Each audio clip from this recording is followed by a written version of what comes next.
Fala rapaziada, sejam muito bem-vindos e bem-vindas aí a mais um conteúdo sobre o draft de 2024 da NBA. Dessa vez falando aqui da classe de pivôs que esse draft vai nos oferecer. Uma classe recheadíssima de talentos e principalmente de arquétipos, né? Então a gente tem vários tipos diferentes de pivôs. Nesse ano, eu separei aqui 1, 2, 3, 4, 5, 6, 7, 8, 9, 10, 11, 12, 13, 14, 15, 16 nomes pra gente comentar aqui. E são todos nomes que estão integrados no meu top 60, tá? No meu big board top 60 da classe. São 16 pivôs aí espalhados pelo board. E hoje a gente vai passar por cada um deles através aí dos seus arquétipos, né, que eu separei eles aqui, suas funções em quadra, enfim.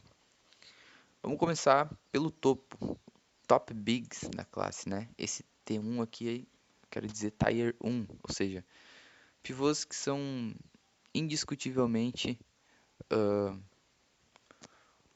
o topo da classe, pelo menos no consenso geral, vai. Começando pelo espanhol Adaimara, ou Adaimará, não sei exatamente como pronuncia o nome dele, mas essa criança aqui, ó, de 2 metros e 21 de altura, gigante espanhol, tá jogando aí por UCLA, no college, que quem acompanhou o perfil aí na off-season sabe que eu tive aí na pré-temporada por muito tempo o Adaimara como o número 1 dessa classe para mim, antes de eu me aprofundar um pouco mais no jogo do Stephen Castle e tê-lo como minha primeira escolha geral, né, meu número 1 do board, que hoje é o Stephen Castle. Mas o Mara ficou um bom tempo como o meu principal prospecto da classe.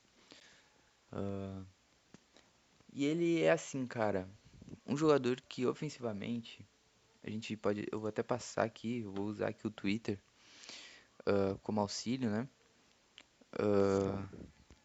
O Adaimara, ele é ofensivamente falando inquestionável, tá? Existe esse consenso dentro da comunidade de draft que ofensivamente ele é diferente, ofensivamente ele é produtivo e tem tudo para ser assim, na minha opinião, cara. Eu vejo todas as armas, todas as ferramentas e habilidades para ele ser pelo menos uma segunda opção de pontuador ali, né? Segundo, número 2 de um time bastante confiável. Como eu disse, o Mara é um cara de 2 metros e 21 de altura. A envergadura dele ali, cara, é algo acima de 2,30, se eu não me engano. Então, é um cara gigantesco, o que por si só já pode fazer, já detém muita vantagem, né, pro jogo dele. Não é qualquer um que vai conseguir contestar ele. Por exemplo, aqui, ó, esse post aqui, essa jogada de post-up dele aqui é contra o Alex Sarr, que, por sinal, é o número 5 aqui do meu board, tá? E o segundo jogador que vai integrar essa classe aqui de top bigs, na minha opinião. Ou seja, é o segundo melhor big man dessa classe, na minha opinião. E aqui tem uma jogada do Adaimara finalizando no post contra o Sarr, como Got it here by Alexander Sarr. Trying to spin his way, going with a reverse slam. muito fácil, ele é muito dominante. The Spain now still trailing by 2 points again. They're going to go down low here, the big man. Adaimara now. Got it here by Alexander Sarr.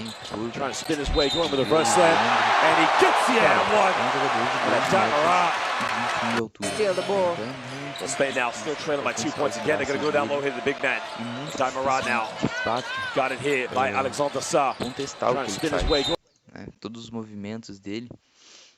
Aqui eu vou deixar essa compilação aqui, ó, são 1 minuto e 36 apenas de jogadas de post-up pro Adaimara. Esse jogo aqui contra o Real Madrid, né, na base da lá da Espanha contra o Real Madrid, então um adversário mais forte que ele poderia enfrentar, né, lá na Espanha. E ele dominando, cara, dominando, sendo dobrado, girando para os dois lados, para dentro, para fora, passando a bola de forma magistral. E o Adaimara, acredito que ele vai ser muito beneficiado pelo sucesso do Jokic, do Sabonis e do Alperen Sengun, né, nesses últimos anos aí. Esse estilo de pivô no post, pivô inteligente, pivô passador. Olha esse passe, por exemplo, né, do Adaimara aqui. Olha a janela que ele vai encontrar, cara. Olha esse passe, gerando ali oportunidade que os teammates dele acabam desperdiçando. Mas o Adaimara, ele tem esse arquétipo, tá? De pontuador, através do post, de um ótimo passador, de um cara que está trabalhando no arremesso dele, ainda trabalhando no mid-range, como a gente pode ver nessa jogada que ele sofre falta. As bolas triplas ainda são um problema, entre aspas, né? Mas não são muito frequentes no repertório ofensivo dele. Então a bola de tripla ainda é um passo bastante longo, um caminho bastante longo ainda a se trilhar, né? Mas ele tem esse arquétipo, por exemplo aqui, ó, ele marcando um fadeaway que é simplesmente absurdo, né? Lembra muito Porzingis também, um pouco que ele faz, né? Apesar de a gente sempre puxar, né, pro Jokic, pro Sengun, pro Sabonis, me lembra muito Porzingis, cara. As movimentações dele, apesar de não ser tão móvel quanto o Porzingis, não ser tão atlético, ele me lembra muito Porzingis nesses tipos de ações, até pelo estilo físico dele, né? Ele não é um cara parrudo como o Sengun é, como o Jokic é. O Sabonis também não é tão parrudo, mas é um cara mais atlético, um pouco mais baixo.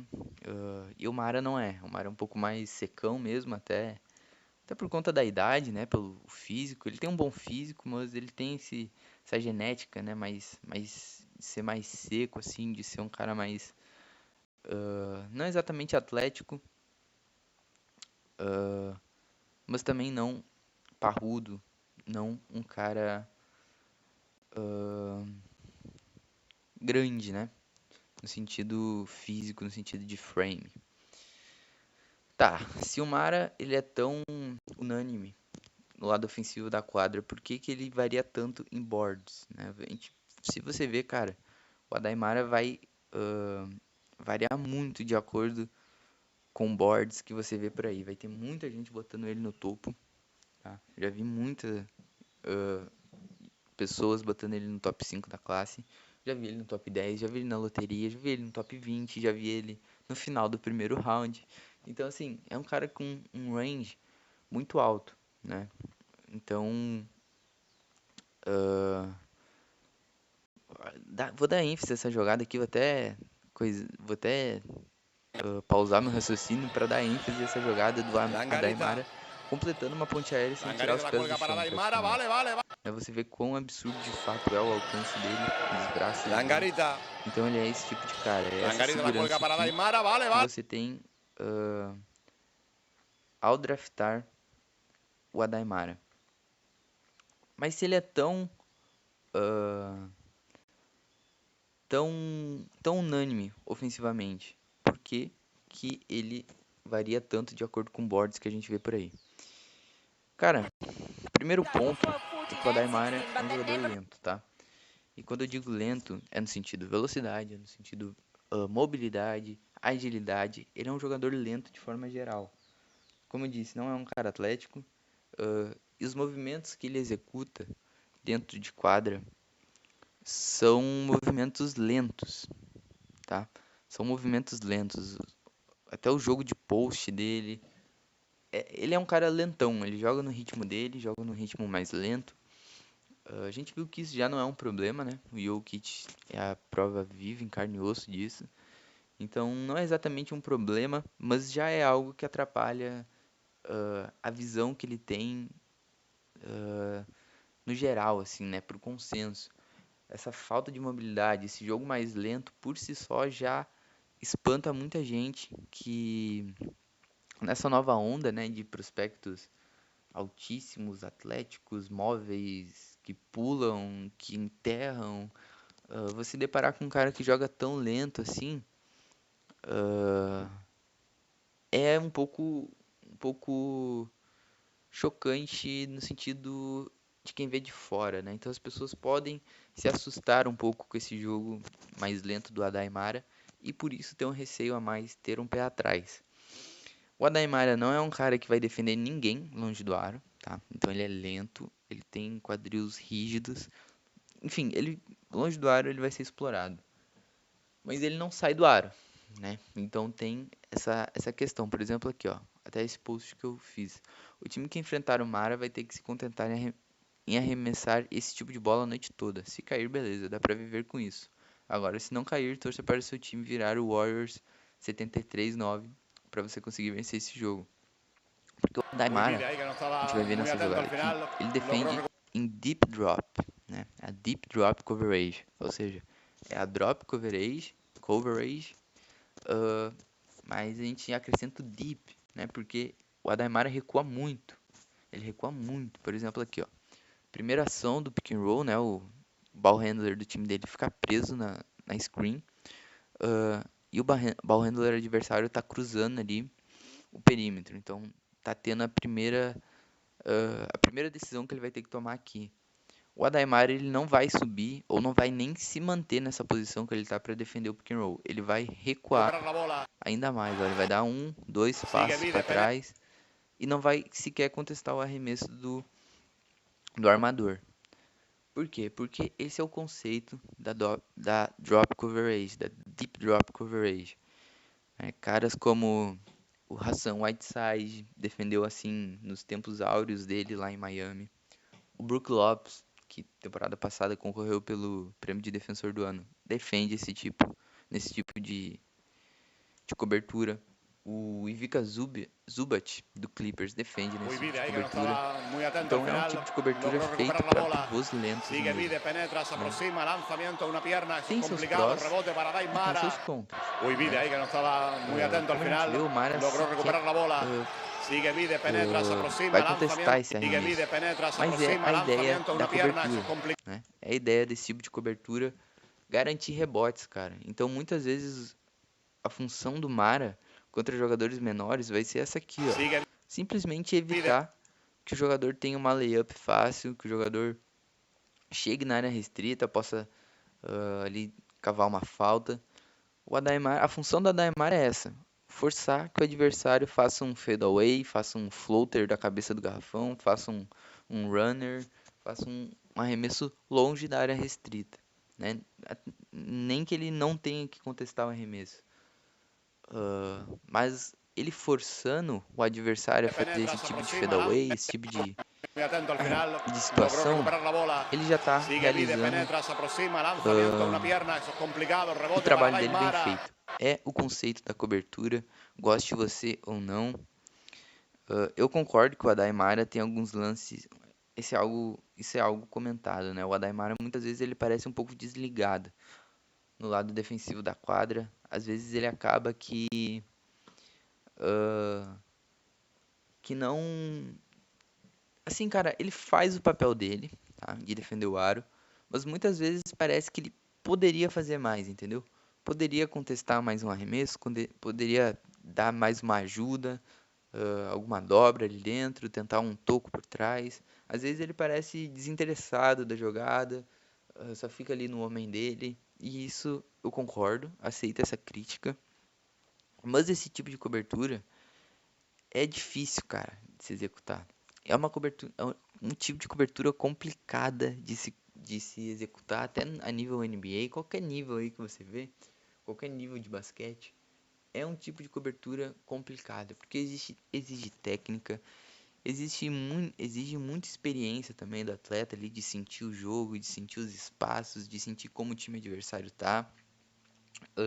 Exige muito da parte tática também, o time precisa estar entrosado, porque para cobrir o Adaimara nesse tipo de lance, né? Para conversar junto com ele nesse tipo de jogada. Ou seja, não é fácil. defender desse jeito, mesmo que pareça fácil, né? O adversário vem e a gente recua toda hora. Mas, assim, exige muita tática para fazer esse tipo de cobertura. E exigir disso de um garoto tão novo, né? Um garoto de 18 anos, pra mim não parece muito justo.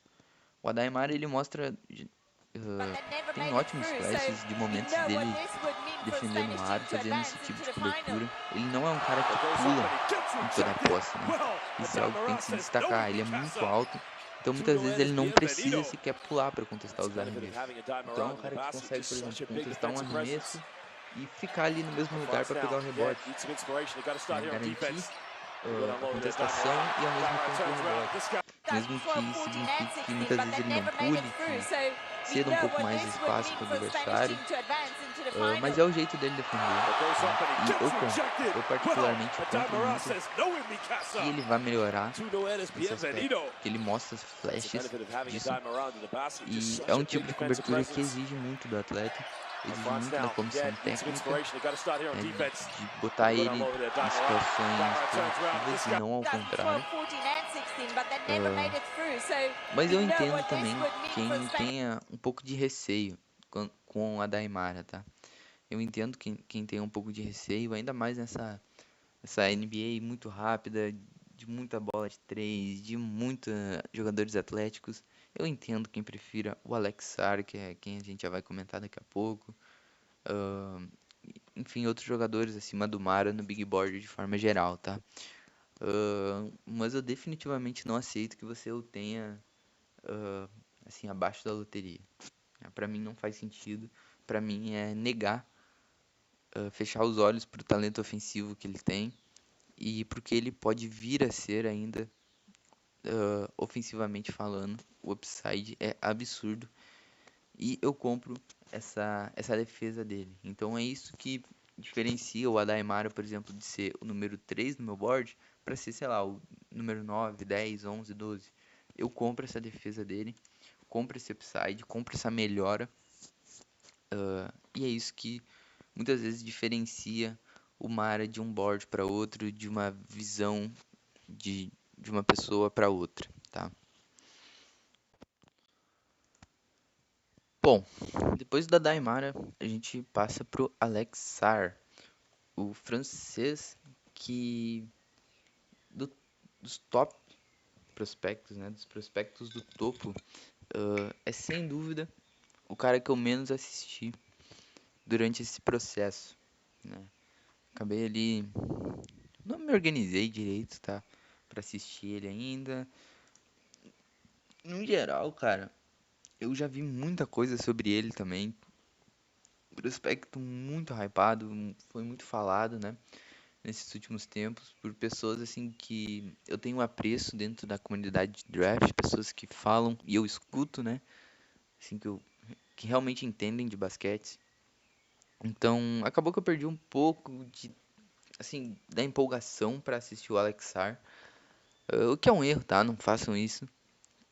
Tirem suas próprias conclusões. Eu assisti assim, 3, 4 jogos dele, 2 pela França, um jogo dele contra o de Ligue em Guinness, que ele dominou completamente. Eu ainda tenho ressalvas com Alex Sarr no lado ofensivo da quadra, tá? Mas, assim, eu tive ele por um tempo, né? Até ali na posição 10, 9 do meu board. Agora eu tenho ele ali como meu número 5.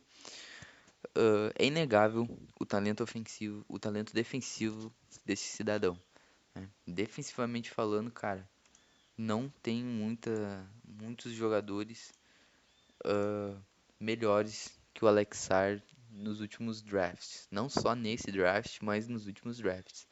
Ele é um cara que pertence a esse topo de defensores prospectos, né? Vamos dizer assim, defensores como prospectos.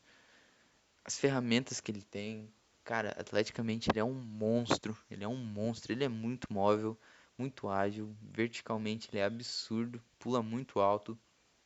Tem um puta de um timing pra dar toco. Então, assim, cara, defensivamente não tem o que falar do Alex Sarr, tá? E ofensivamente se destaca muito as qualidades atléticas dele. Como eu disse, eu ainda tenho ressalvas. O arremesso de 3 vem evoluindo, mas ainda está em desenvolvimento, apesar das boas estatísticas, né, que ele tem, bom aproveitamento que ele vem tendo. Ainda parece um pouco mentiroso para mim essas estatísticas, mas se está caindo é o que importa. Tá? Então ele está evoluindo o arremesso dele. É um monstro atlético, como eu disse, então em transição ele vai dominar em transição. É um vai ser um alvo em ponte aérea. Então caindo, cara, ele vai estar no topo desse draft. Eu me imaginar ali quem que vai estar no topo desse draft. Wizards, Detroit, Charlotte Hornets, talvez um Blazers. Porque é muito provável hoje que o Sar seja um top 3 dessa classe, né? Porque o estilo de jogo dele é algo que os olheiros da NBA e os general managers da NBA estão procurando cada vez mais, né? Esse big man alto pra caramba. O Sar tem 2,13, 2,11 de altura. Então é um cara muito alto, que junta essas características atléticas. E a partir disso, né, você tendo esse jogador alto, atlético, móvel, com esse potencial defensivo, acaba sendo mais fácil de você desenvolver ele ofensivamente. Né? Você trabalhar um jump shot, você botar um bom armador no lado dele, cara, já é meio caminho andado.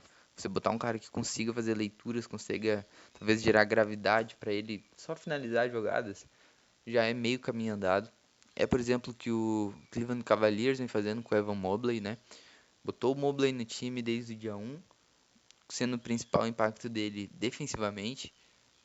E aos poucos foi trabalhando com o Mobley para a gente ver um Mobley esse ano mais solto ofensivamente, né? Com os primeiros anos dele se apoiando muito ali no Garland, no Mitchell e na gravidade de jogadores ao redor dele, para nesse ano agora começar a se soltar, começar a criar mais individualmente. Então acho que esse é o tipo de linha de evolução que o Alexar pode seguir. E é inegável o talento dele, mesmo sendo um cara que eu não assisti tanto assim, como em comparação com os outros jogadores dessa classe. É inegável o talento, e apesar de ele ser o número 5 do meu board, acho muito difícil que ele não seja um top 3, quiçá um top 2 aí. Muitas chances dele ser a primeira escolha, né, geral do draft, mas um top 3 pra mim é certo já, pelo estilo de jogo dele. Então, é inegável o talento do Alexar, ele tem que estar nesse topo, tá? É indiscutível pra mim esses dois nomes, então, o espanhol Adaimara e o francês Alexar. Cara, eu não aceito argumentos que tirem esses dois jogadores do top, né? Os tops pivôs da classe. Mesmo que o Alexar ainda tem as questões, né? Se ele é exatamente um número 5, se ele não é mais um cara para jogar ali na 4 pelas questões físicas, não é um cara tão dominante fisicamente, não aquele reboteiro também. É móvel, né? Tem esse jogo fora, então há de se questionar se o melhor encaixe para o Alexar não é jogando na posição de power forward e jogando um pouco mais solto, um pouco mais leve, trocando defesas, trocando matchups, oferecendo ajudas e não plantado ali como um número 5, né, como um pivôzão. Mas sem dúvida nenhuma é um big man, então merece estar nesse topo aqui junto com o Adaimara.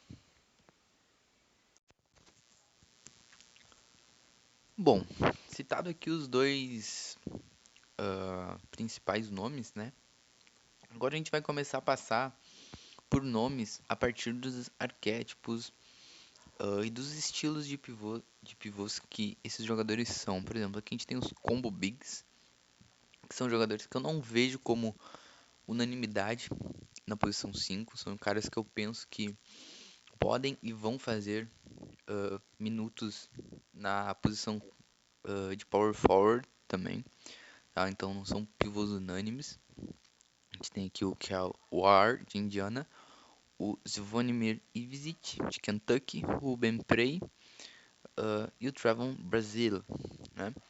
Aqui a gente tem two-way bigs, que são Basicamente pivôs que eu vejo ali com um impacto positivo em ambos lados da quadra, né? Não que esses aqui não tenham, os combo bigs não vão ter esse impacto positivo no lado da quadra, mas esses aqui sim são caras que eu vejo unânimes como jogadores na posição 5 e que conseguirão desempenhar um bom papel em ambos lados da quadra. E para finalizar a gente tem o On Skill Bigs, ou seja, pivôs de uma skill, né, de uma habilidade, pivôs bastante específicos, né, caras que estão na quadra para fazer uma, duas coisas e deu. Então, vamos passando. E o primeiro nome aqui que a gente tem é o Kel Ward, de pivô de Indiana, Universidade de Indiana. O Kel Ward, ele vem do draft como um pivôzão, né? Vem do high school, na verdade, como um pivôzão. Mas desde o high school, cara, eu acho que eu até tenho um vídeo dele aqui. Deixa eu ver. Aqui. Vídeo de 8 de outubro de 2022. Mais de um ano já desse post aqui. É que é basicamente o que é o War no high school e pelo torneio da FIBA Sub-19 que ele jogou naquele ano. A gente pode ver aqui um pivôzão, né? Encuentra de inmediato. Oh, lindo. O jeito que ele Black era en usado situación era de de 5 fato como um contra 3. pivôzão, Estados Unidos finalizador. no necesita de 5 con Mas 2. desde o high school, até Porque mesmo um pouco nesse torneio da FIBA, já dava pra ver que o War ele tinha ao menos uma vontade de expandir um pouco o jogo dele, de ser um cara que joga um pouco mais fora do garrafão, que chuta de 3, né? Ele tem algumas tentativas de chute de 3 aí no high school, como por exemplo essa aqui que ele vai conectar aos 40 segundos aqui de vídeo. Então assim, mesmo vindo do high school, né, com essa utilização como um pivôzão, ele já mostrava ter interesse de expandir um pouco mais o jogo dele, de ser um cara mais versátil, tá? Ele teve um ano difícil em Oregon, não foi uma boa escolha de universidade por parte dele, ele lidou com poucos minutos, se eu não me engano ele começou a temporada lesionado, né? Ele começou a temporada lesionado e assim, cara, é muito difícil para alguns jogadores, por exemplo, é o caso do Aaron Bradshaw esse ano, né? Um pivô que veio hypadíssimo do high school, lá no topo dos rankings dos Estados Unidos e que já tá lidando com uma lesão nesse começo de carreira em Kentucky. Querendo ou não, cara, perder 5 de 10 jogos ali de college já prejudica muito a carreira desses caras nesse primeiro ano, né? Porque você é um freshman, você tá chegando agora no college, você já tem que lidar com uma lesão, aí você já fica sem treinar, aí você, quando começa a pegar ritmo, o time já tá entrosado, e aí você entra do nada na rotação, tem que entrosar com todo mundo que já tá entrosado, enfim, é difícil. O War lidou com essa dificuldade e o encaixe em Oregon era muito ruim. Eles têm o Dante, Nfai Dante, se eu não me engano, que é o pivôzão lá de Oregon, que é um cara que tá há 5 anos, tem 5 anos de college já, tá fazendo isso a quinta temporada de college. E é o cara do time deles, sabe? Aquele clássico pivôzão de college que pontua em post, que pega rebote, que dá alguns tocos. Não é muito um prospecto de NBA, mas é um cara dominante no college, então era difícil pro Ward jogar, porque tinha esse cara na posição 5. Então a maioria dos minutos que ele teve foi como reserva desse jogador. E um pouco de minutos ali como power forward, que é onde eu penso que ele vai que ele está se desenvolvendo, né? Ele está se desenvolvendo para isso, para ser um cara que joga um pouco mais fora do garrafão, faz esse tipo de lance que é o pick and pop, um pop executado aqui contra então War é esse tipo de pivô, é um cara muito longo, tá? Ele tem de fato um físico de pivô mesmo, um cara muito longo, forte, né? A gente vê que é um cara forte, mas que tem certa ainda está desenvolvendo uma habilidade de bater bola, de infiltrar, mas tem um equilíbrio, tem um controle corporal. Por exemplo, nesse lance aqui, ele acaba errando a bola de 3, mas ela volta pra ele em um drible, com esse corte lá Kawhi Leonard, né? O Kawhi era um cara que fazia muito isso lá no Toronto. Esse corte pra enterrar, pra posterizar o adversário ali. Então ele tem esse atleticismo vertical, tem essa explosão, tem os atributos físicos. Não acho de todos dessa lista aqui, Kyle Ward, Zvonimir Ivicic, Ruben Prey e Travel no Brasil, eu acho que o Ward é o que vai ter menos minutos como um power forward, né? Vai ter menos essa premissa de combo big, mas ainda vai ter essa função atrelada ofensiva. As stats dele para começar o ano, que eu não tenho certeza. Eu sei que ele começou bem. 16.5 pontos por jogo, 9 rebotes, 2.5 assistências, 1.5 steals, 2 tocos. Em 2 partidas. Eu sei que foram partidas contra adversários bem fracos, até por isso que eu não assisti nenhuma das duas ainda. Contra Army e contra Florida Gulf Coast. Ou seja, 2 partidas não muito competitivas. Mas que o Ward já vem mostrando um pouco esse jogo dentro e fora do garrafão. O primeiro jogo, por exemplo, teve 12 rebotes, 4 assistências, 3 tocos, tentou 3 arremessos de 3. Nesse segundo jogo, já jogou mais dentro do garrafão, com 11 arremessos tentados e todos dentro do garrafão. Um toco só, apenas 6 rebotes. Ou seja, é um cara que vai variar muito as stat lines dele, né, durante a temporada. 7'0" de altura, né? 7 pés, 2 metros e 3 de altura. Então é um cara muito longo, com um toque muito bom ao redor do aro. Aqui a gente pode ver nesse gancho dele se movimentando num fadeaway, né? Num movimento de fadeaway, mas fazendo um ganchinho. Então é um cara que tem esse jogo. É o número 12 do meu board. E sou muito fã do Kawhi, é muito talentoso. E é uma escolha seguríssima. Tal qual o Zvonimir Ivicic, que está jogando, não estreou ainda por Kentucky, né? Teve algumas complicações aí na escolaridade, enfim, questões de documentação. Mas o croata aí, que tá vindo, que vai jogar por Kentucky nessa temporada, eu sou muito fã do Ivicic. E por um bom tempo tive ele como um top 10 da classe. Algumas questões ali até, né, de não estar jogando nesse início de temporada me fizeram descer ele um pouquinho ali para 13º, mas mesmo assim é um cara que eu sou muito fã, um defensor impressionante para mim, pro tamanho dele. Tem alguns problemas, como eu digo aqui, ó, o City tem alguns problemas defendendo no perímetro. O quadril dele é um pouco lento e o tempo de reação não é tão bom, mas ele tem uma capacidade elite de se recuperar e dar o toco por trás ali do matchup dele, né? Como nessa jogada aqui, por exemplo. Ele acaba sendo batido pelo defensor ali no primeiro passo, né? Um behind back, mas ele volta e contesta sem falta. Então, defensivamente é um cara, um protetor de aro impressionante, tem um timing absurdo para contestar, um cara que comete pouquíssimas faltas. E ofensivamente ele tem um jogo muito, mas muito moderno.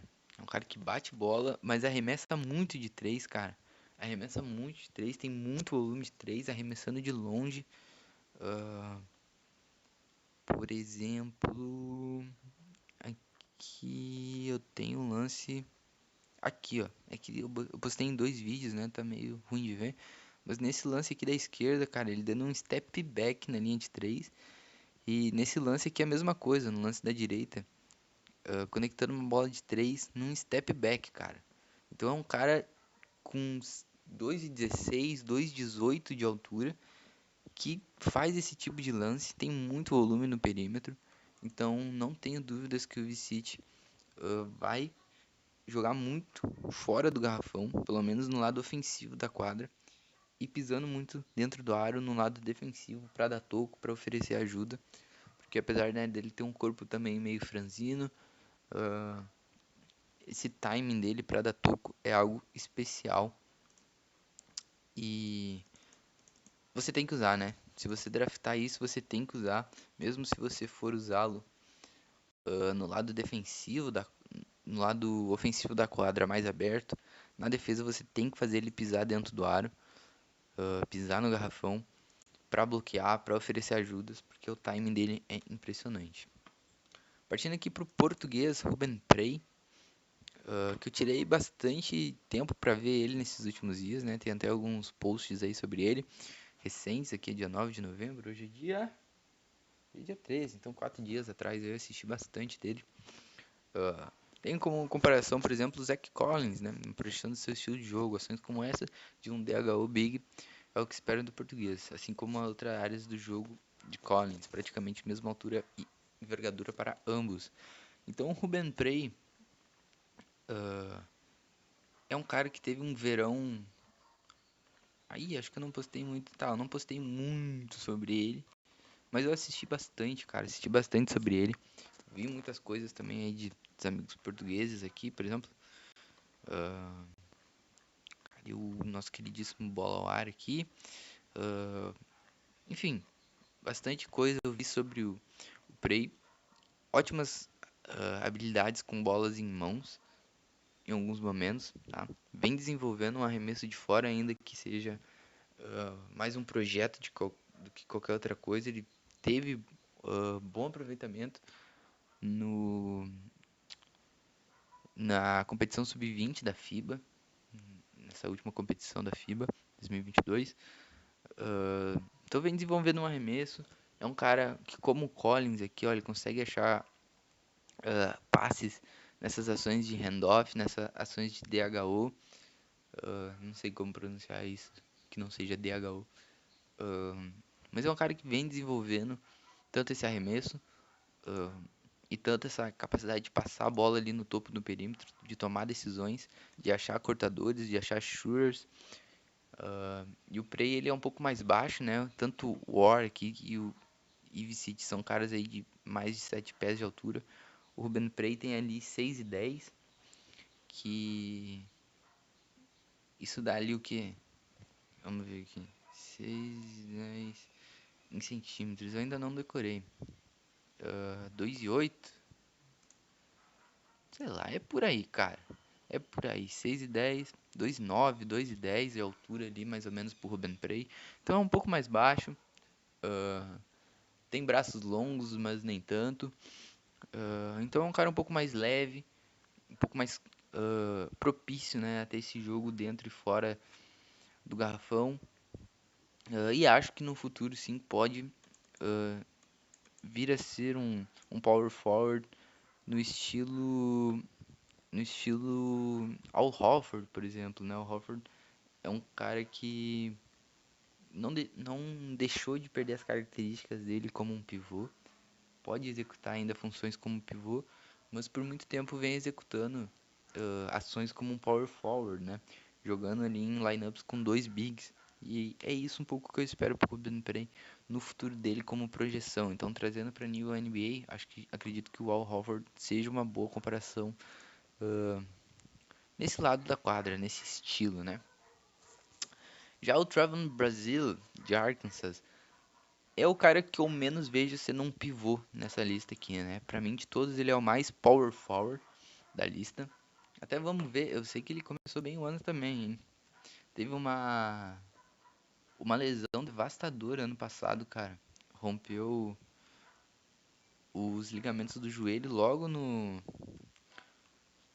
início da temporada, né? Que foi assim um golpe muito duro para Arkansas e também para o próprio Brasil, né? Acabou perdendo muito tempo aí, jogou só 9 jogos ano passado.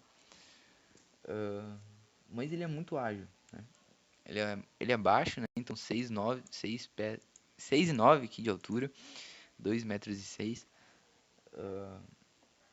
Então é um cara mais baixo, mas que tem braços absurdo de longos. Deixa eu até confirmar o número certinho, pra não tá passando fake news pra vocês. 7'1" de braço. Eu achei até que era maior, pra ser sincero. Em quadro parece maior. Mas enfim, ele tem muito alcance, é muito atlético, então deve ser um alvo absurdo em ponte aéreas aí na liga. um baita defensor. De todos aqui, ele é sem dúvida, de todos da lista aqui, né? Ele é sem dúvida o melhor defensor. Ainda mais nessa premissa de combo bigs, né? De fazendo funções ali de power forward.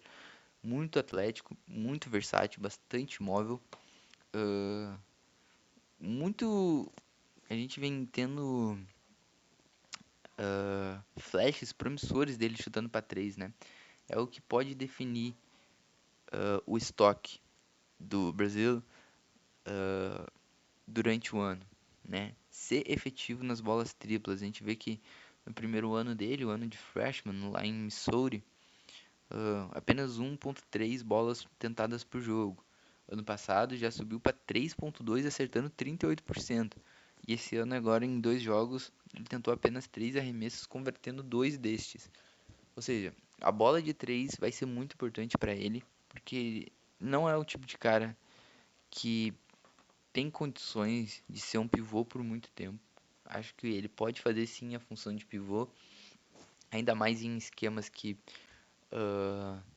usem a mobilidade dele para realizar trocas defensivas, para realizar ações de edges, né? Edges agressivas, coberturas em edges.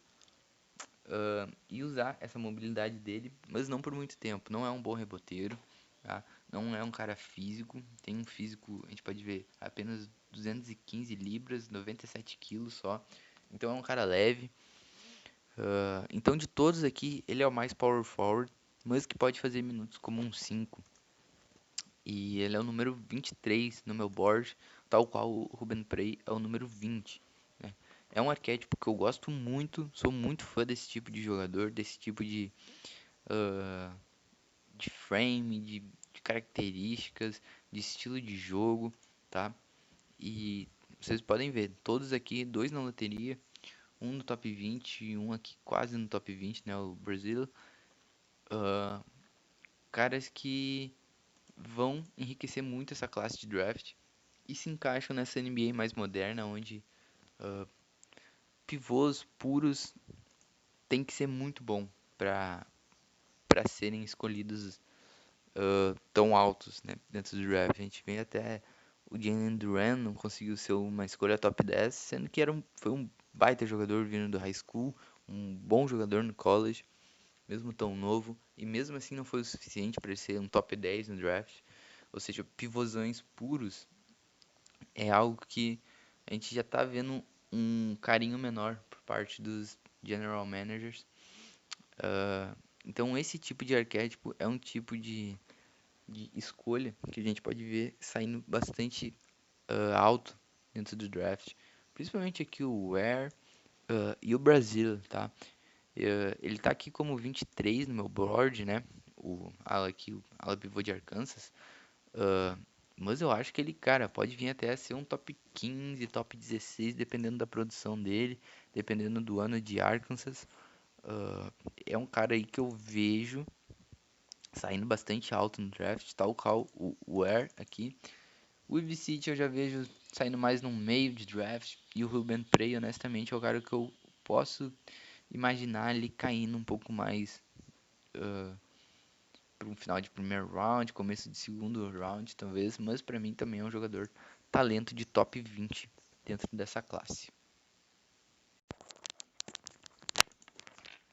Partindo agora para os two-way bigs, ou seja, jogadores que jogam em ambos lados da quadra. A gente vai começar aqui com o turco, o Adem Bona, lá de UCLA. Jogador, cara, que eu sou muito fã. Sou muito fã do Adem Bona, mesmo ele não tendo um hype tão grande. Não vejo muito carinho por ele, principalmente na mídia mainstream, né, da ESPN, da The Athletic, da Bleacher Report, né, esses principais canais aí que fazem seus boards. Não vejo muito carinho pelo Adem Bona e eu julgo como um erro, cara. Ele é um absurdo de pivô, mesmo sendo um pouco mais baixo. Ele tem 2,6, 2,8 de altura ali, então não é um cara tão alto, mas cara, é um cara que ele dá esse tipo de toque aqui, irmão.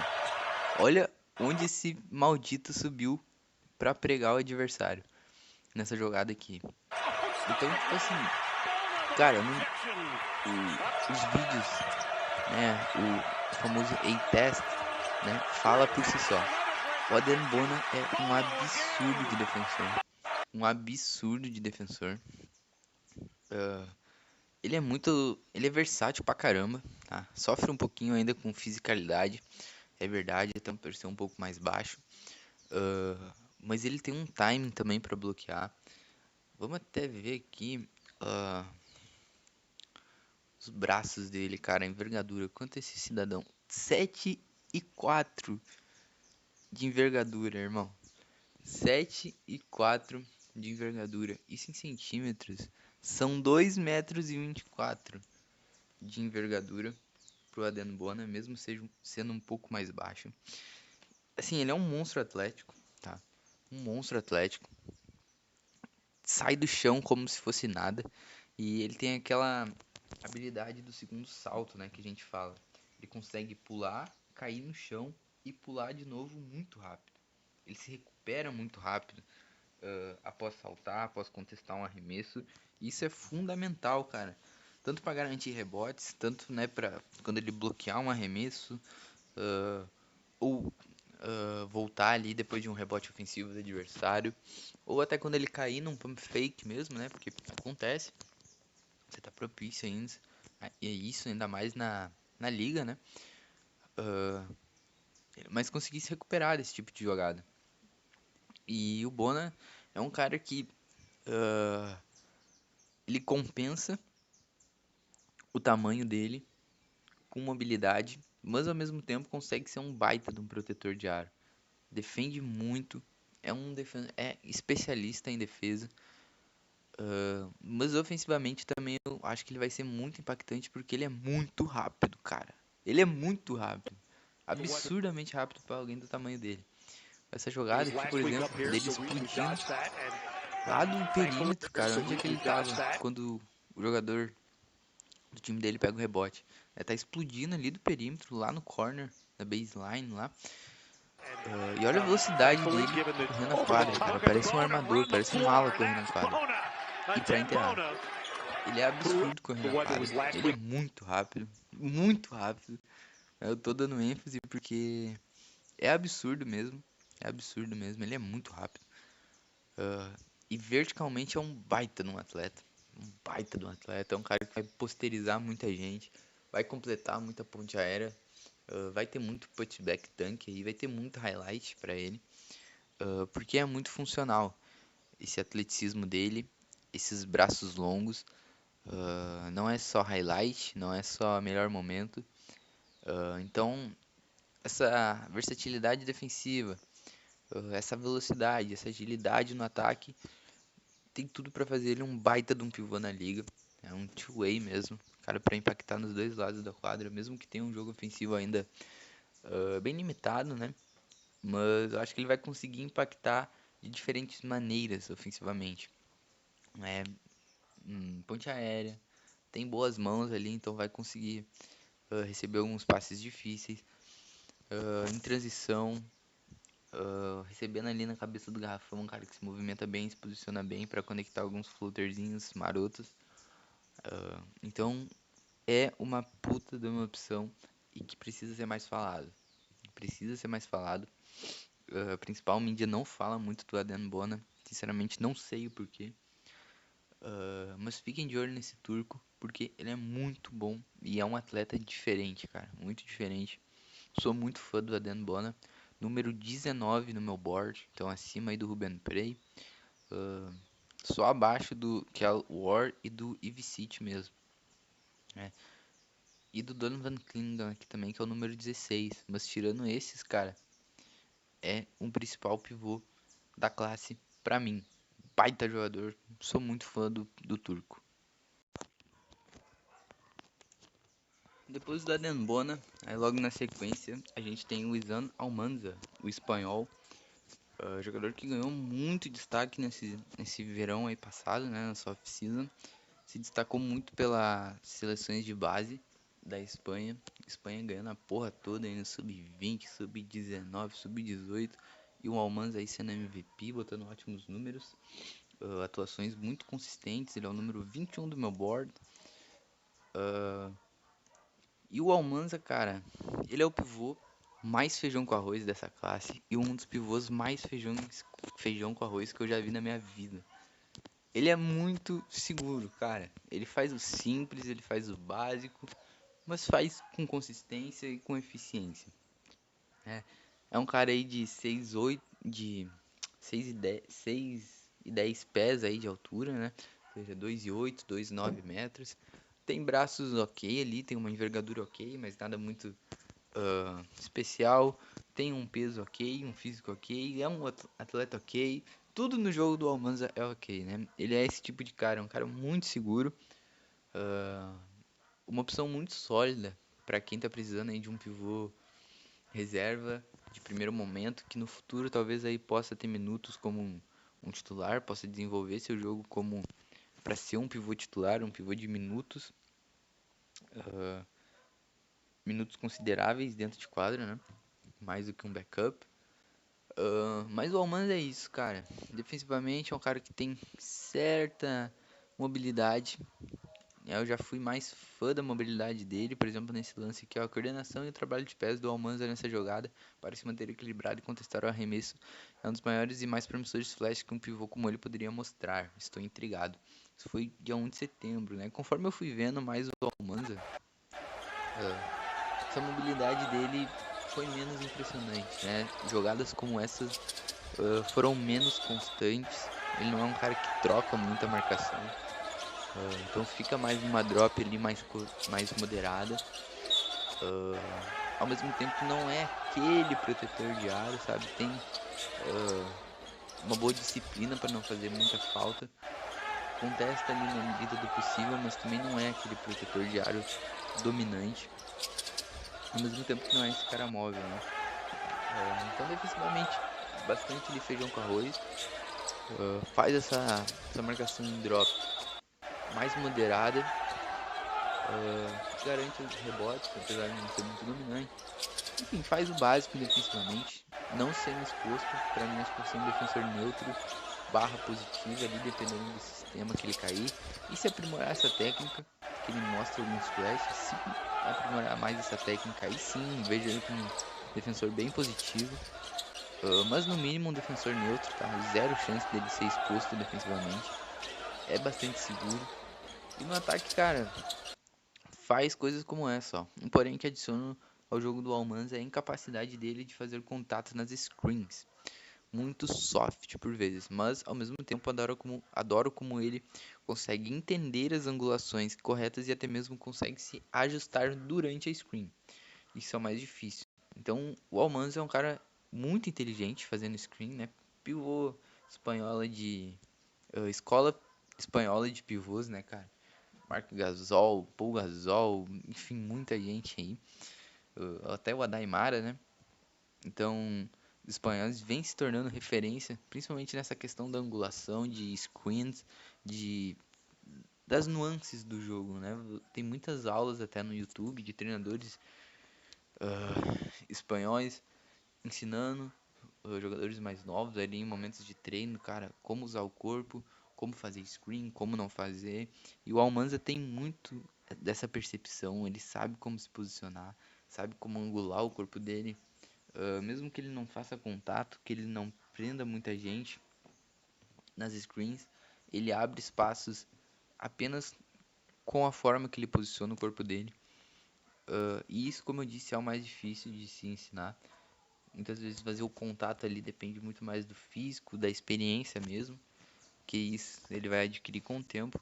Mas essa percepção aqui, essa técnica é bem difícil de se adquirir e ele já ter isso é bastante empolgante. É porque perto da cesta ele tem um trabalho de pés ok, tem um toque ali perto da cesta bem eficiente também. Vamos até ver aqui no Pro Ballers as stats dele, porque é um cara muito eficiente, né? Foi muito eficiente aqui Pro Ballers durante essas competições da da FIBA aqui, ó, a gente pode ver, ó, no Sub-19 contra o Canadá, 17 pontos, 8 rebotes. França, 21 pontos, 7 rebotes. 24 pontos, 6 rebotes. 15 pontos, 6 rebotes. 10 pontos, 10 rebotes. Ou seja, é um cara muito consistente, entendeu?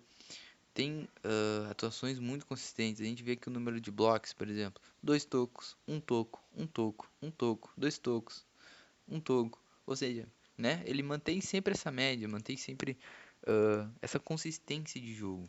Isso é muito impressionante no Almanza, porque ele é 2005, cara. Ele é muito novo, tá ligado? Ele é um cara muito novo. E aqui as stats que eu tava dizendo, ó, na Copa do Mundo Sub-17, 12.1 pontos, 12 rebotes. 12 pontos e 12 rebotes por jogo, com 1.6 tocos. Apenas 1.3 turnovers. 1.1 roubo de bolas. A gente foi pro mesmo ano, de 2022-2023, o Euro Sub-18, 16 pontos, 11 rebotes, 1.6 steals, 1.1 tocos. Aí a Copa do Mundo Sub-19 pela Espanha, em 2023, 17 pontos, 7 rebotes, 1.7 roubos de bola, 1.1 tocos, menos de um turnover por jogo. Ou seja, muito consistente, muito sólido. A gente vê o aproveitamento dele aqui, ó, 55.7% no Sub-17, 62%, né, 61.7% no Euro e 61% na Copa do Mundo Sub-19. Ou seja, ele é a definição, cara, de consistência, de nível, né? Ele mantém o nível dele toda noite, nos dois lados da quadra, e isso é o que faz do Almanza um prospecto tão seguro, mesmo que falte upside, né? Falte ali algo a mais no jogo dele. Não é um cara que tem range, né? Não chuta mid-range, não tem um floater, não chuta de 3.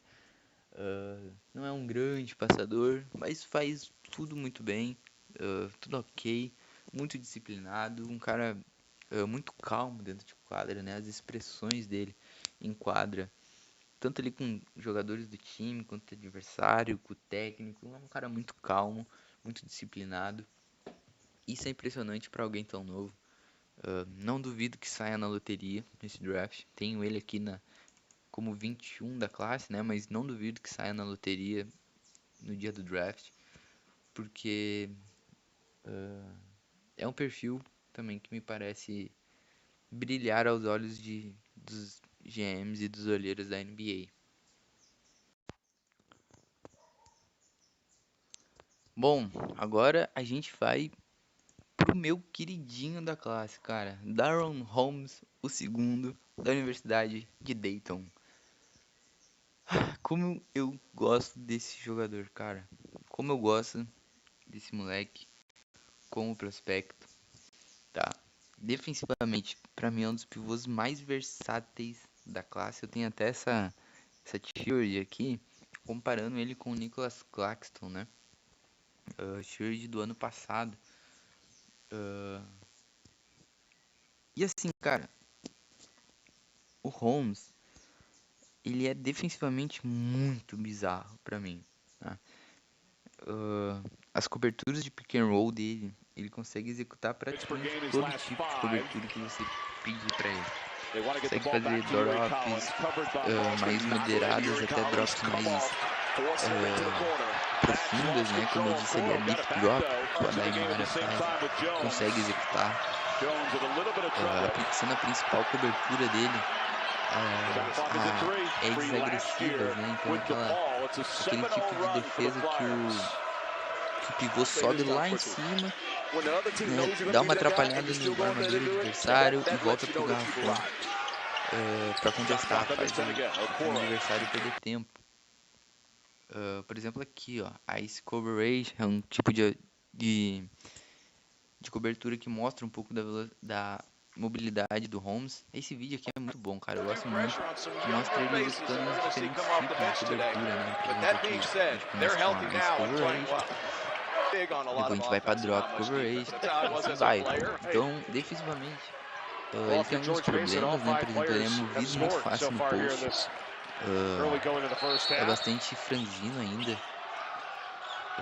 questão do corpo dele, né? Já é um cara que tá no terceiro ano de college, então essa questão do corpo dele, do físico, deve ser algo que vai acompanhar ele durante a carreira de NBA dele. Não é um pivô dominante fisicamente, mas é muito versátil, tem mãos absurdas na defesa para pegar steals, conseguir tocos, para interceptar alguns passes ali, os entre pés, né? Combinações de post. Então, defensivamente, o Holmes é, para mim, o pivô mais versátil da classe, depois do Alex Sarr, né? Alex Sarr, a gente tem o Kyle Ward, todos esses aqui que eu já citei. Para mim, quem mais se aproxima dele é o Adem Bona, nesse quesito versatilidade, quesito mobilidade também. Mas ainda assim, acho ele um nível abaixo do Holmes ainda na questão mobilidade. Muito impressionante o que ele faz no lado defensivo. E ofensivamente ele vem evoluindo, cara. Vem evoluindo. Obviamente ele tem muito volume, né? Temporada passada pontuou muito no post e Dayton dependeu muito dele. Parece que vai depender ainda esse ano, apesar de ter um time melhor. Mas obviamente ele não é esse cara de volume ofensivo como ele tem lá em Dayton. Vamos até puxar de stats. Então, né, por ter esse volume, por precisar pontuar muito para que Dayton consiga competir nos jogos, ele acaba tendo alguns lances meio afobados, né? Porque ele não é esse pivô, como eu disse. Não é esse pivô ofensivo. Mesmo assim, na temporada passada teve 60,4% de aproveitamento nas bolas de 2 pontos. E na temporada de novato dele teve 62% de aproveitamento. Então, muito versátil e muito eficiente, mesmo tendo essa carga ofensiva sobre seus ombros, né? Eu gosto muito das mãos do Daron Holmes para conectar passes difíceis. Ele consegue, cara, trazer para baixo passes assim em movimento, em transição, em janelas apertadas. E vem evoluindo, tá? Vem evoluindo. Eu vi todos os jogos de pré-temporada de Dayton e vi esse primeiro jogo dele no ano aí contra Northwestern. E 2 pontos que ele já evolui, já mostrou evolução, são os handles dele. Então ele está conseguindo trabalhar melhor a bola, fugir de marcações duplas e até infiltrar. Mostrou algumas infiltrações bem impressionantes nesse começo de temporada e pré-temporada, gerando a atenção da defesa. E aí a gente já soma também que ele é um passador bem inteligente. Aqui, ó, esse tipo de passe é animador. No próximo nível, Holmes não será dobrado desse jeito aqui, mas esse passe rápido e forte indica um bom QI para punir rotações lentas ou falta de atenção. Então é aquilo, passes rápidos, fortes, para punir alguém que está dormindo, para punir alguma falta de comunicação. Então o Holmes é esse tipo de pivô, não é um pivô dominante fisicamente, não é um cara que vai te garantir tantos rebotes ofensivos, por exemplo. Não vai te garantir muito trabalho de screen ali, não faz contato em screen, não é um bom screener. Mas tá evoluindo nesses handles para botar a bola no chão. Como eu disse, tem a capacidade desses passes cruzando a quadra. E o grande ponto, né? Tá evoluindo, tá mostrando volume, cara, na bola de 3. Mesmo que ainda, né, num ponto bem inicial do desenvolvimento dele, ano passado ele já começou a mostrar mais familiaridade com a bola tripla. E esse ano, vamos pegar aqui ó, ano passado ele tentou 19 arremessos de 3 pontos em 34 jogos jogados. Isso é uma média ali de 0,6 tentativas por jogo. Nessa temporada já foram 5 arremessos tentados em 2 jogos, né? Que dá uma média aí de 2,5 arremessos por jogo. Acredito que ele vai manter essa média aí de pelo menos 2 arremessos tentados por jogo. E vamos ver como ele evolui essa bola tripla. Porque se evoluir, cara... aqui ó, a bola... Um lance dele matando a bola tripla, né? No outro ali a gente viu uma jogada ensaiada de Dayton de Dayton, né? Pro Holmes arremessar livre, ele acabou errando. E nessa ação de pick and pop aqui, ele conectando o arremesso sem hesitação. Como eu falei da pré-temporada, aqui ó, Daron Holmes 3-point without hesitation, ou seja, Daron Holmes chutando de 3 sem nenhuma hesitação. Na pré-temporada já foi um indicador e algo que ele quer evoluir. Ele mostra, né, muita vontade de ter aí no seu jogo. E no momento ele é o número 31 no meu board. Mas, cara, com esse tipo de abordagem, né, com esse novo estilo de jogo dele, mais móvel, botando mais a bola no chão, e até arremessando um pouco de 3, eu acho que ele tem tudo até para subir para um top 22, top 20, cara.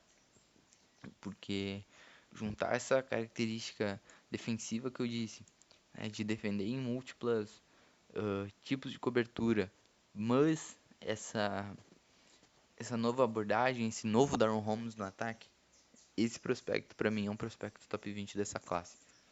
Tá? Então vamos ficar de olho. Atualmente é meu número 31, mas com muita margem para evoluir e para subir no board. Aqui a gente tem outros dois nomes mais de final de segunda rodada, mas que se encaixam nessa premissa de two-way bigs, né? O primeiro é o Micah Huntlogton, de Flórida. Ele jogou a temporada passada por Marshall, se eu não me engano.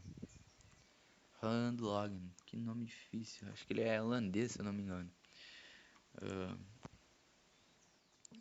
Jogou a temporada passada por Marshall, que é uma universidade pequena, né? Que joga na conferência, na Sun Belt Conference.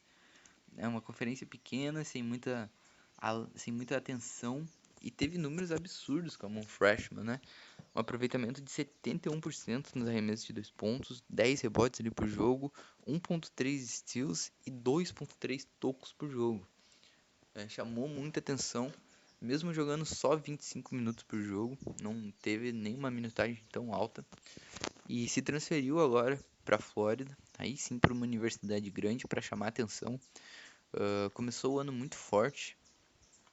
Vamos ver aqui até a game log dele. Primeira partida contra Loyola, 7 de 8 nos arremessos de quadra, com 6 rebotes.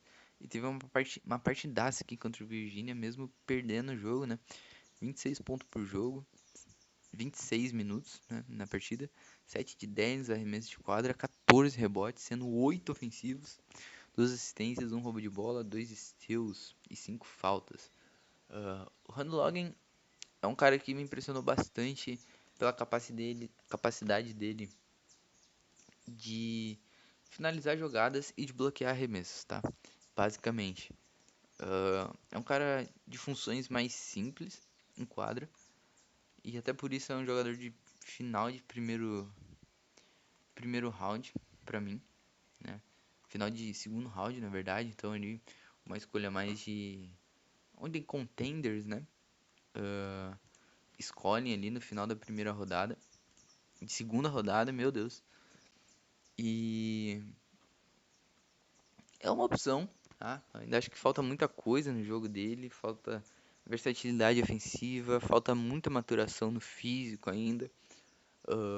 Mas esse timing dele para bloquear arremessos e o quão bom ele se posiciona no lado ofensivo da quadra, acho que podem fazer dele um jogador de NBA um dia, se cair num contexto certo, num time que tenha paciência e que queira de fato aí desenvolvê-lo, para ter no futuro aí, quem sabe, um bom big man reserva, né? Ele tem essa característica aí de bom timing para bloquear arremessos perto do aro e ótimo posicionamento no garrafão ofensivo para fazer dele um two-way, né? Um jogador de impacto nos dois lados da quadra.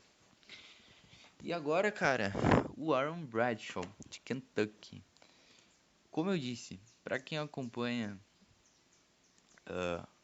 o mundo aí, né, o universo do high school, pode ser um pouco chocante ver o Aaron Bradshaw tão baixa assim, né? Mas a esse ponto, cara, eu já acho muito difícil do Bradshaw, da gente ver o Bradshaw nessa classe de,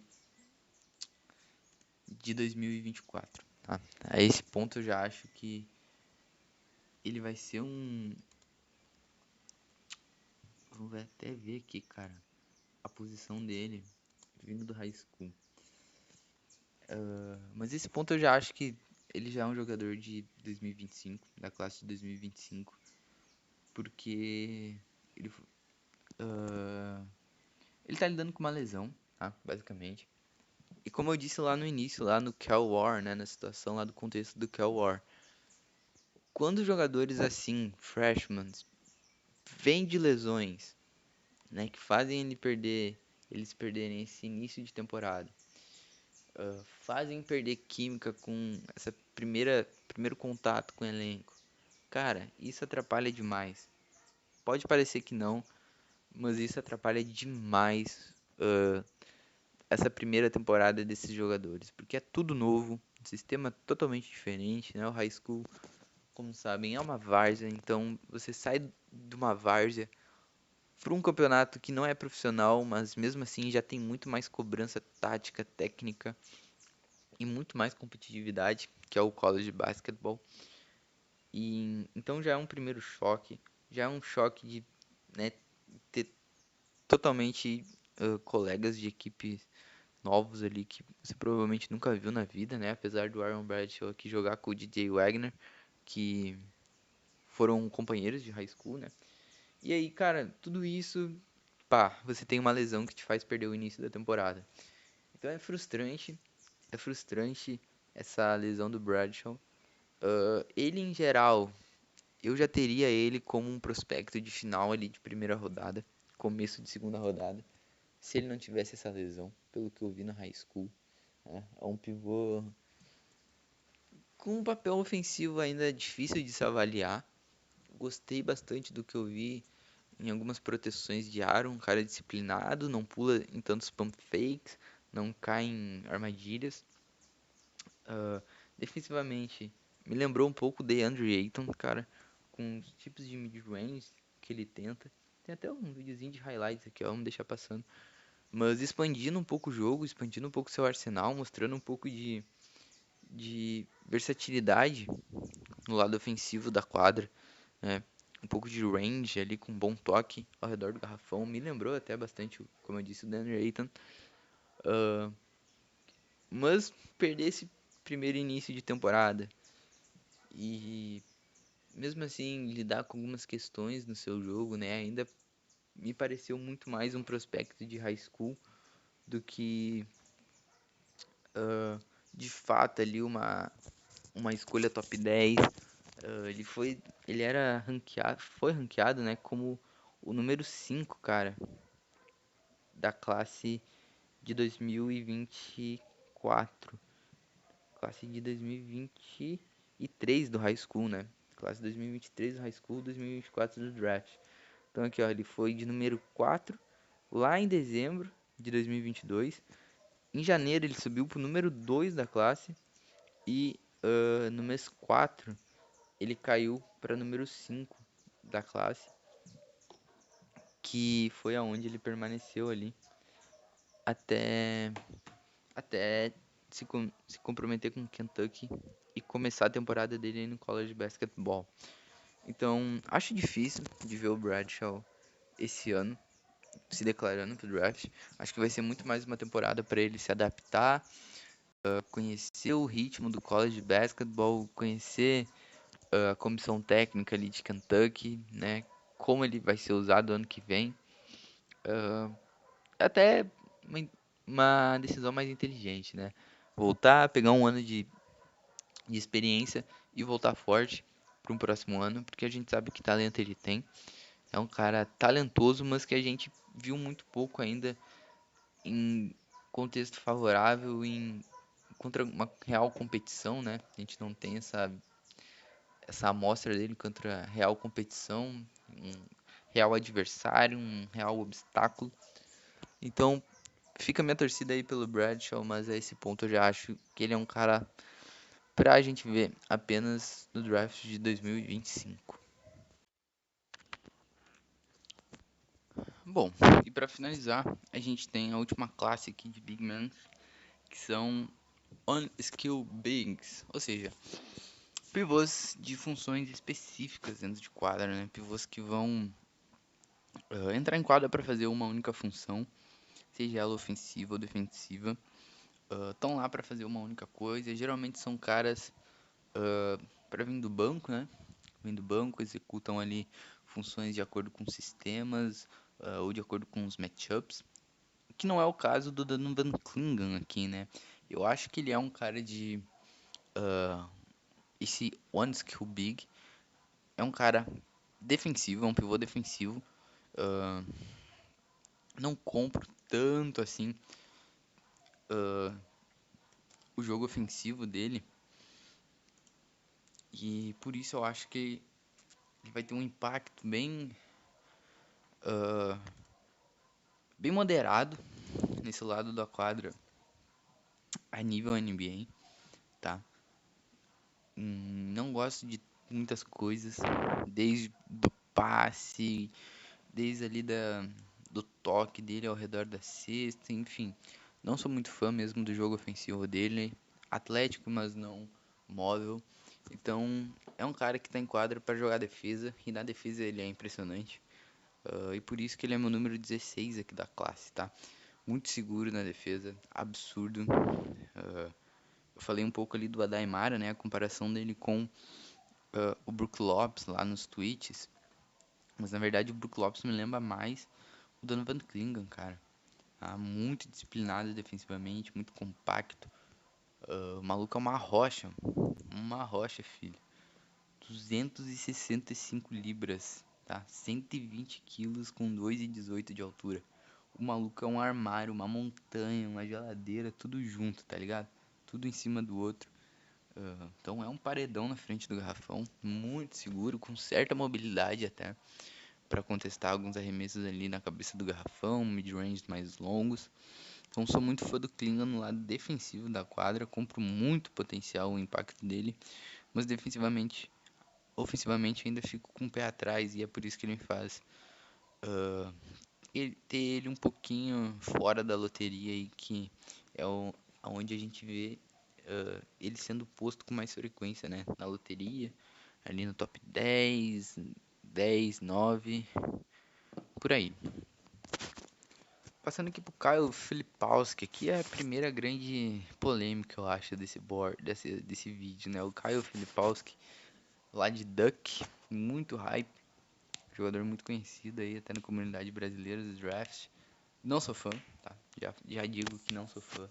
Não compro essa premissa aí de unicórnio que vendem dele. Apesar de reconhecer o potencial ofensivo que ele tem, principalmente como chutador, que é onde ele se encaixa nessa one skill big, né? Esse cara de uma habilidade em específico, um cara muito alto, que arremessa muito bem, e eu acho que vai ser essa a função dele em quadra. Entrar, espaçar a quadra, jogar uma função ali de um esquema de 5 abertos, talvez. Fazer muito pick and pop, arremessar catch and shoot e ter alguma criação individual a partir de closeouts, a partir de infiltrações, como ele fez aqui, por exemplo, deixando o adversário no chão e achando o passe para o Mark Mitchell. Tem upside, tem, mas eu já fui muito mais fã do que eu sou atualmente, tá? Claro que ano passado ele jogou a maior parte do tempo até lesionado, que limitou muito o potencial dele. Então é algo para ficar de olho esse ano, se ele vai ser um pouco mais móvel, principalmente na defesa. Acho ele muito ruim na defesa e é a minha principal aversão aí contra ele. Não protege o aro e não é nada versátil também, então cai nesse meio termo de não proteger o aro suficientemente bem ali para ser um pivô, mas também não é versátil para jogar na posição de power forward, na função de power forward. Então não é um reboteiro seguro, As skills ali como passador, como eu disse, já fui muito mais fã do que sou atualmente.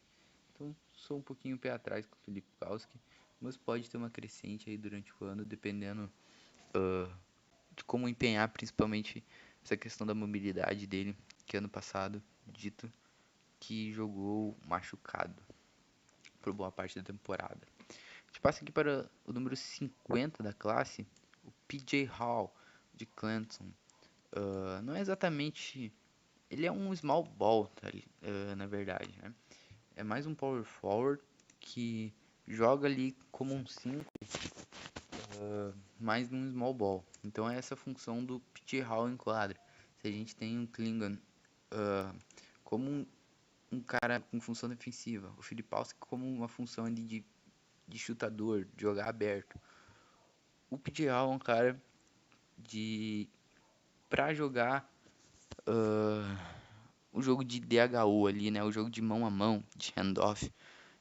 Tá tendo até um início absurdo de temporada, hein? 3 jogos, 21.3 pontos por jogo, 7 rebotes, 3 assistências, 2 tocos, 1.3 roubos de bola, chutando 40% para 3 em 5 tentativas e 65% para 2 em 10 tentativas. Eu fiz até essa tier dele aqui nos jogos do G-League Elite Camp, né, da última temporada. Me impressionou muito e é o cara para fazer esse tipo de jogo aqui, ó. Esse tipo de ação de mão a mão, sabe usar muito bem o corpo dele.